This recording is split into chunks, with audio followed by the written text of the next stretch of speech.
Welcome, dear learners, to this week on Arne Næss, a Norwegian ecologist and also known as the father of the deep ecology movement.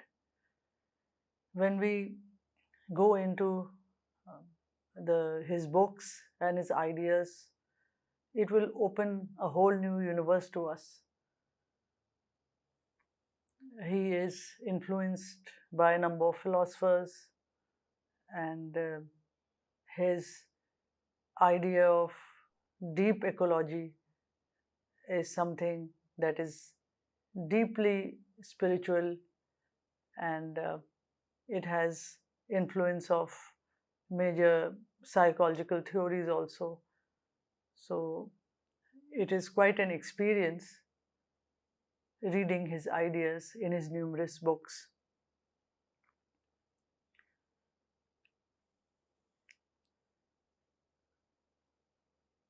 So this is Arne Næss,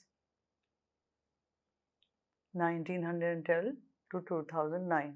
He founded the deep ecology movement, and he is a key figure in the environmental movement. He was born in Oslo, Norway, and therefore there are many examples of environmental degradation or sustainability that he gives from his own country, Norway. His first book was Truth as Conceived by Those Who Are Not Themselves Professional Philosophers, 1938. He is most known for his work on the philosophy of language, namely interpretation and preciseness. But we are concerned about his work on ecology and his ideas on environmentalism and his ideas about sustainability. So those ideas run very deep, and they have many layers and many dimensions, so they're not grasped immediately, but I will try to make things simple. So we will consider some ideas in his books on deep ecology, such as Ecology of Wisdom, 2008, and Ecology, Community and Lifestyle, Outline of an Ecosophy. Then another book, There is No Point of No Return, Green Ideas, Penguins. Life's Philosophy, Reason and Feeling in a Deeper World.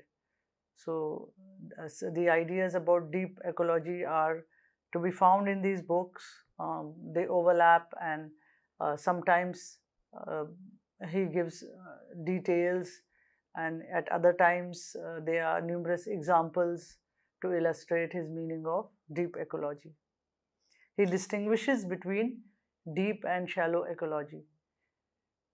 Deep ecology is sustainability, concern for the environment, and shallow ecology is something that won't last long.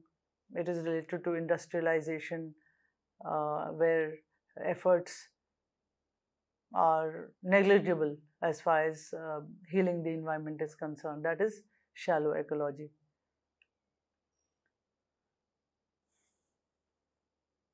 So in the opening chapter, he talks about Tverrgastien. Now, Tverrgastien is a hillside. It is the slope on the Hallingskarvet mountain chain, and he has built a hut over there. He has lived for over 2 decades off and on in that hut, experiencing the changes in weather, the phases of the moods of the mountains, the flora and the fauna. This place, Tverrgastien, is 1500 meters above sea level, and it also has a lake called Tverrgastien Jernet. So he enlightens us a lot in this book, Ecology of Wisdom, about his life in this hut, which is a life of bare minimum, where the water is very limited because one has to fetch buckets of water from the lake probably, and where he lives in balance with nature.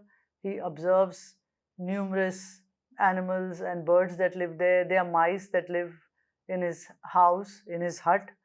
He observes them very closely, and there are numerous rare plants, flowers, weeds that are blooming on the hillsides, and he points out their amazing qualities.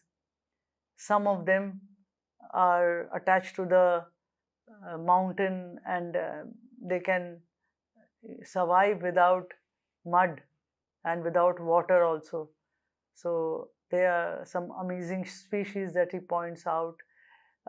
He knows the geography by heart.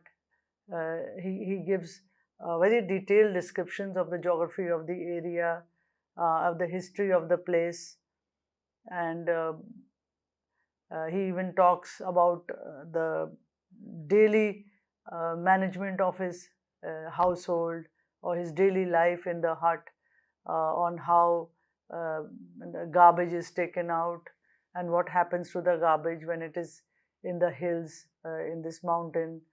And so there is a something in it, where he doesn't talk about luxuries and indulgences. He even goes to the level of talking about the impact on his family relationships. He says when one chooses such a place to live in, which has hardships, which is not easy, because sometimes one has to also manage the oxygen level in the hut. Sometimes there's snow or there are storms, so the temperature within and the oxygen level, they have to be managed. So he says it is not conducive to family relations if one person lives in such a difficult place. He doesn't have many visitors.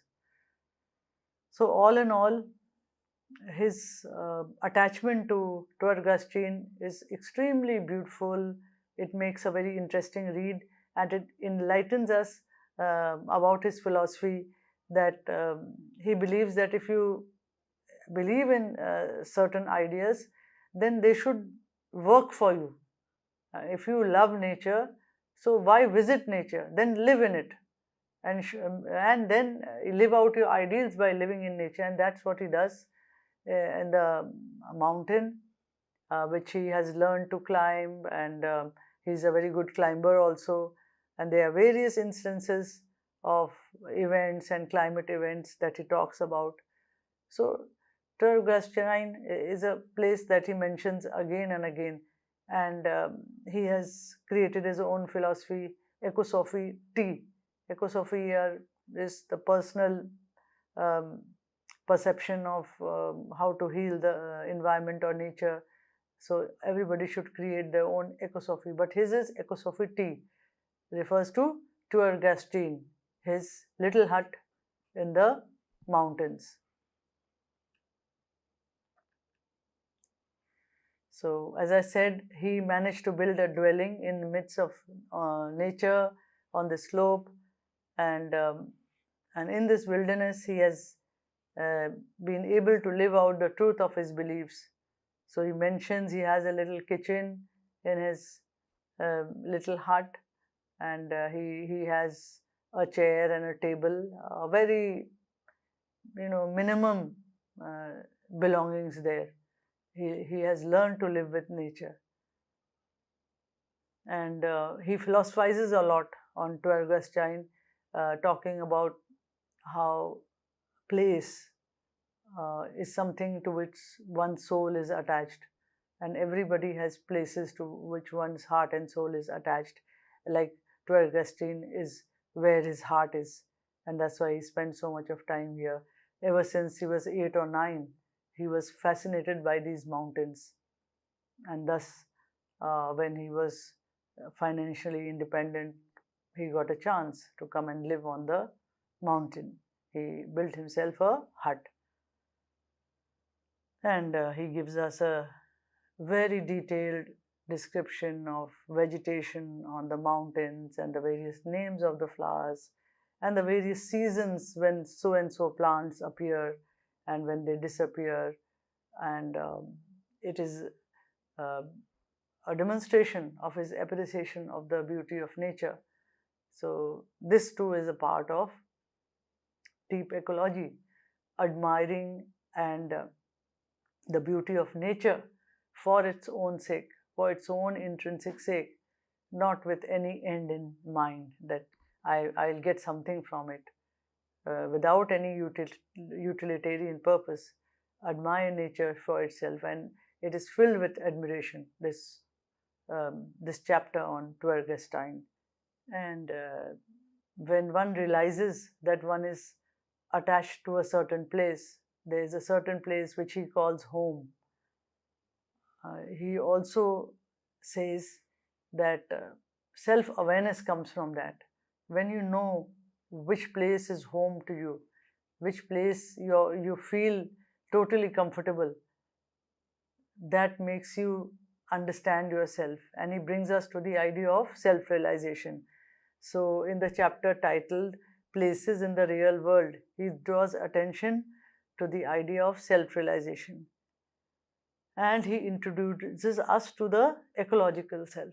The ecological self is the understanding of the unity of the self with the whole universe, with the whole of the earth, realizing oneself as a part of the interconnectedness of nature. So he calls that self an ecological self, and that self that is attached to places, specifically in nature, that is also an important part of that ecological self. It cannot break away from those places where it has been born or it has been brought up. The self is attached to certain places, and that's why when it's attached to ecology, it's called ecological self. And then he goes on to ask, what is the mature self? It is not the social self that is developed from the ego. The maturity of the self comes when there's a realization of the ecological self. And unless and until that is realized, the self is not mature. The personality cannot be complete. So later on, he gives examples of nirvana by Mahatma Buddha. What was that?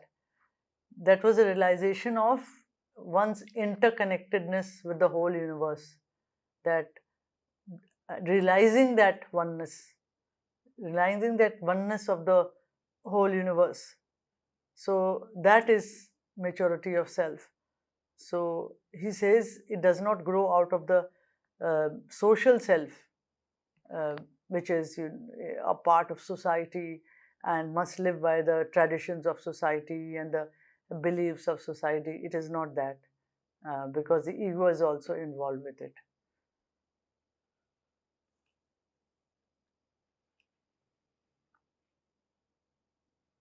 So it is the evolved self or the ecological self that is reached through self-realization. Self-realization is a deepening and the broadening of the self. There the self is not only in the sense of saying it's me and it's me who matters, it's me who wants certain clothes, or it's me who wants a house. But when one transcends that me and thinks that whenever I think of a house, I must think about my surroundings. I must think how I will alter the natural surroundings around me when I build my house. I do not want to destroy the trees. I don't want to destroy the vegetation. I want something which will not hurt the surroundings, because the surroundings are part of me and I am a part of them. So that is what he says, ecological self or self-realization. But this deepening and broadening of the self is often hindered by the ego.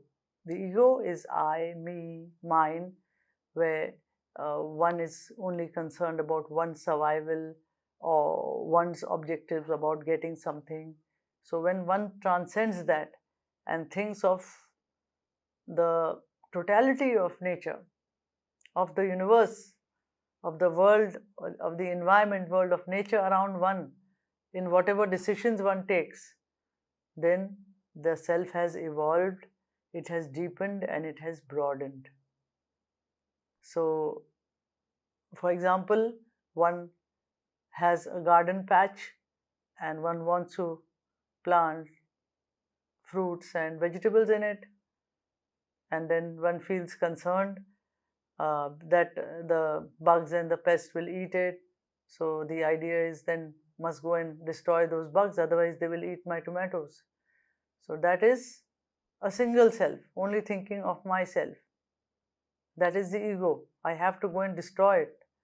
But when it is the evolved self, it will think beyond that idea of destruction, and it will be rather constructive.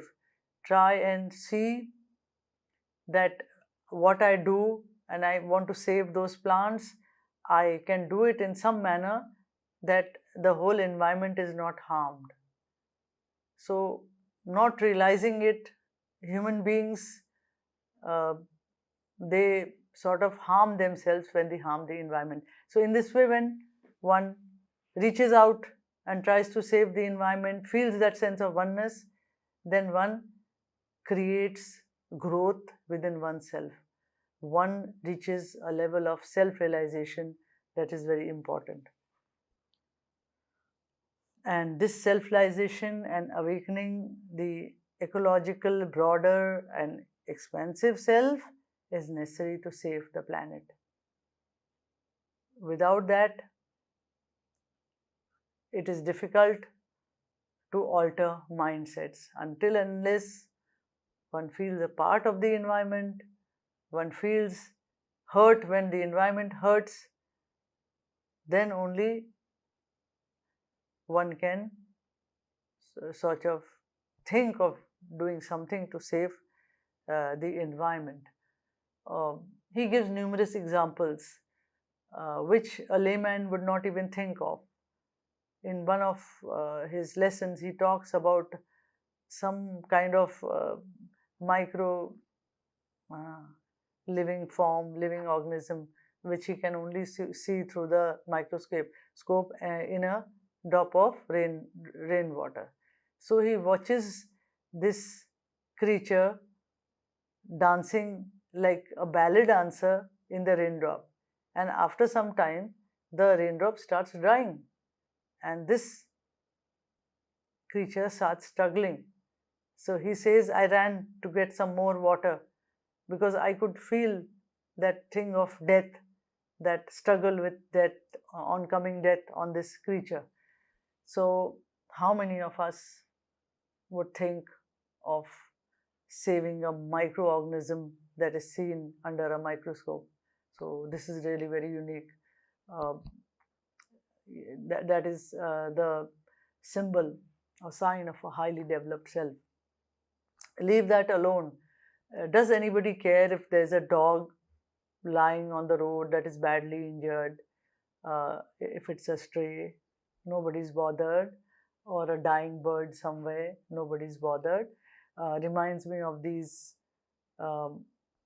Sufi stories or stories of saints, which I tend to read now and again. And what the stories say, they're talking about the very same thing, the feeling of oneness with the environment. For example, there was a saint and he was meditating, and then he was covered with insects which were biting him, and somebody said that they are biting you. So he said, whichever insect dropped to the ground, he put it back on his body, saying, why should I deny him his share of food? So this is a rare and extreme kind of generosity, but it gives us the idea of realizing that non-humans too have a life. Non-humans too should also be given a chance at life, should also be given a place. when the planet holds such diversity, then why is it that human beings only focus on human beings? This is what deep ecology also says, that why is the non-human not considered in human history, where it has suffered everything that humans suffer, everything that the planet suffers side by side with human beings. So self-realization is such that it awakens the ecological self, which becomes broader and expansive, and this is necessary if one wants to save the planet.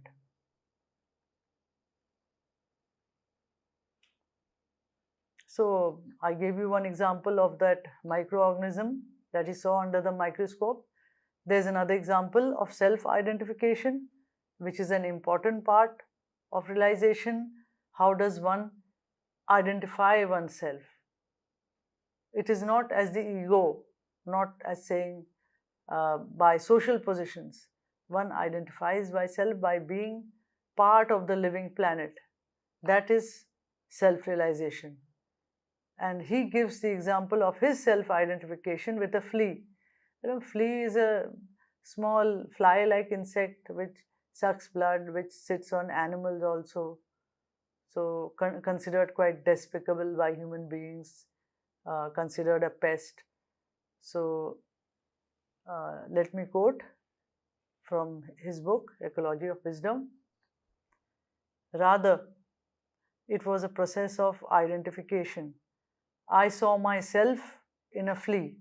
If I had been alienated from the flea, not seeing intuitively anything even resembling myself, the death struggle would have left me feeling indifferent.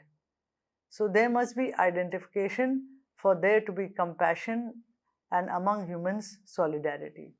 So this is the idea that he tries to bring home, that one must feel the pain of others, the pain of a dying bird or the pain of a dying dog.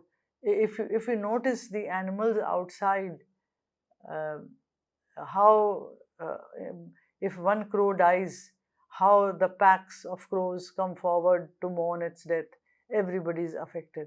But actually, we are also part of that planet family.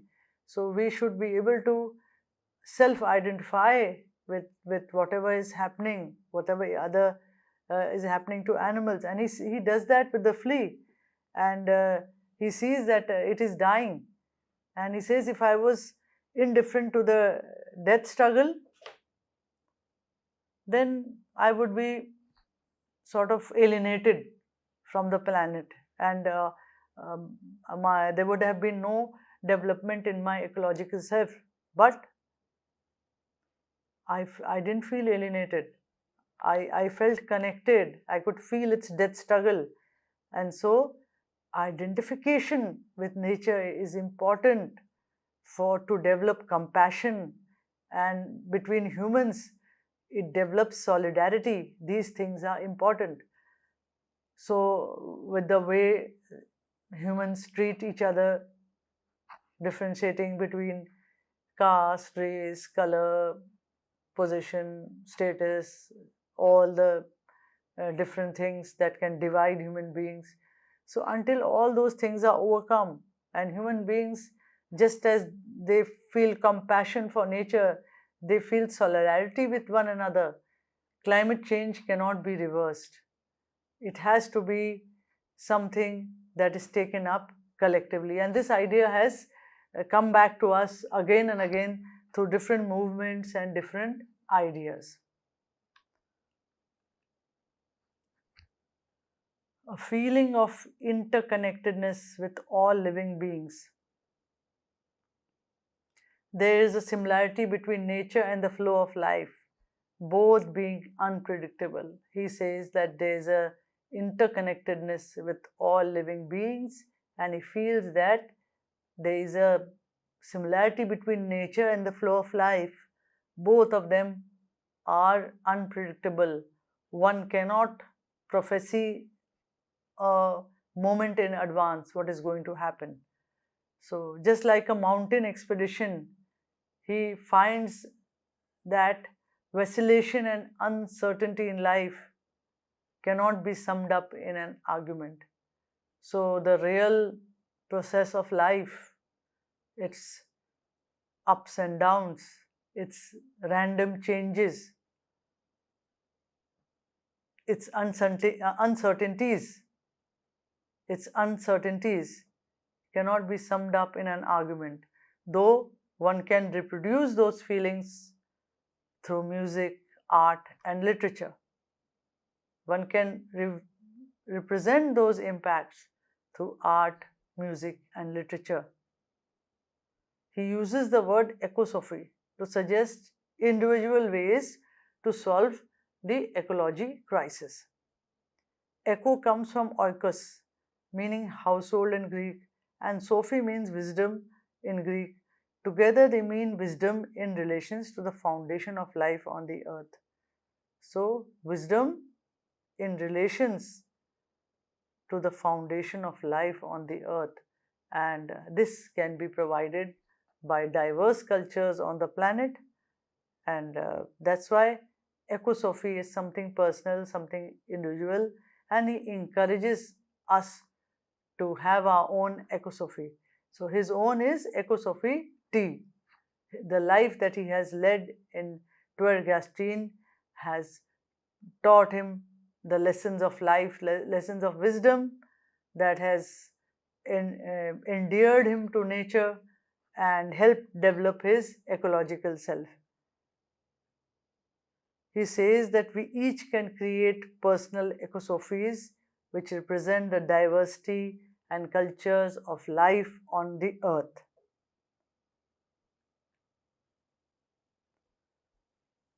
Ecosophy T.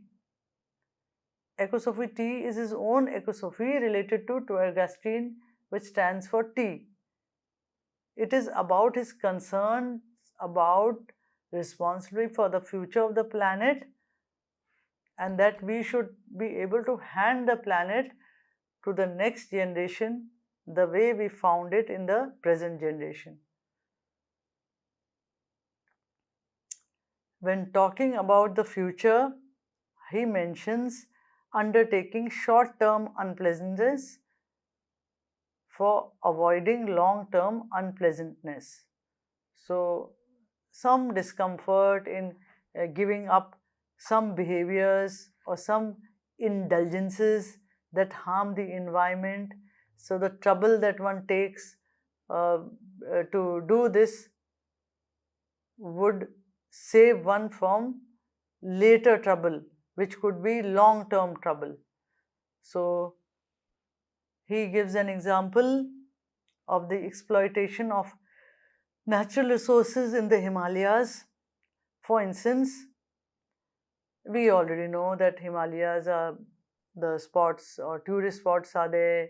People go rock climbing and mountain climbing, and it is a lucrative source of income for the tourism industry.